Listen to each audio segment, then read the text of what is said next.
பார்த்தேன் மேடம், நான் பார்த்தேன். பொய்ப்புள்ள அவன் பையனை கூட கேளுங்க.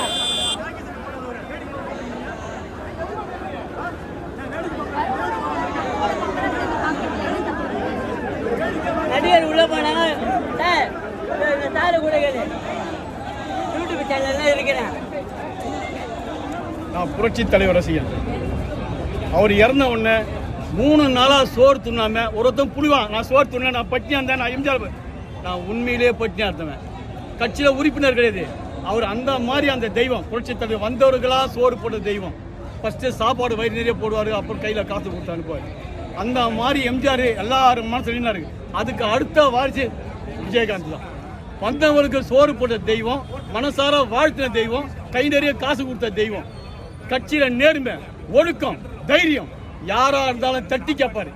இது தவறுண்டா தவறு,